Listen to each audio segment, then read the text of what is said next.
Good morning students. आज हम cities के पाठ 2 लहासा की ओर के क्वेश्चन नंबर 5 से 7 तक करेंगे।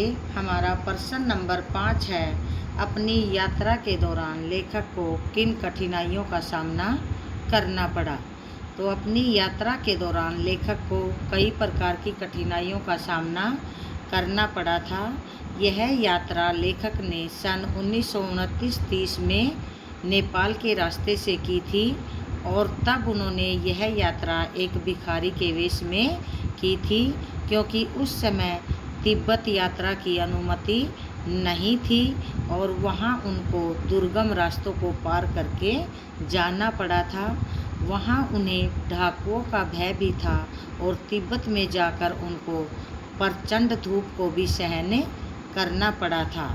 हमारा प्रश्न नंबर 6 है, प्रस्तुत यात्रा वृत्तांत के आधार पर बताइए कि उस समय का तिब्बती समाज कैसा था। तो इस यात्रा वृत्तांत के आधार पर हम कह सकते हैं कि उस समय के तिब्बत समाज में जाति पाति ऊंच नीच जैसी कुप्रथाएं नहीं थी। वहाँ कोई भी अपरिचित व्यक्ति किसी के भी घर में जाकर वहाँ की महिला से चाय बनवाकर पी सकता था। वहाँ पर्दा प्रथा भी नहीं थी। वहाँ की औरतें पर्दा भी नहीं करती थी और अपनी जान पहचान के लोगों के लिए वहाँ के लोग ठहरने के लिए अच्छी व्यवस्था भी करते थे। तिब्बती समाज में उस समय जागीरों में बटा हुआ था और इन जागीरों का बहुत सा भाग मठों के अधीन था। हर जागीरदार अपनी अपनी जागीर में बेगार मजदूरों से खेती करवाता था। तो पाठ को पढ़कर हमें ये बहुत सारी रोचक बातें पता चलती हैं। हमारा प्रश्न नंबर 7 है, इसमें बच्चों ऑप्शन दिए गए हैं। मैं अब पुस्तकों के भीतर था।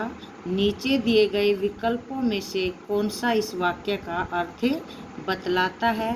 अर्थात हमारे पास यहाँ 4 विकल्प हैं। इनमें से जो सबसे सही विकल्प है वो हमें छांट कर लिखना है। तो हमारा जो विकल्प क है वो है, लेखक पुस्तकें पढ़ने में रम गया।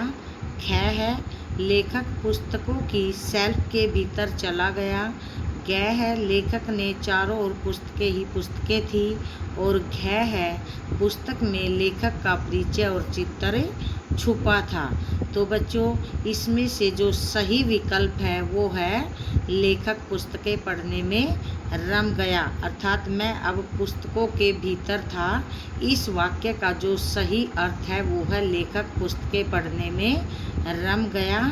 तो यहीं इसी प्रश्न के साथ ही हमारा पाठ 2 लहासा की ओर गद्यांश और अभ्यास के प्रश्नों सहित पूरा होता है।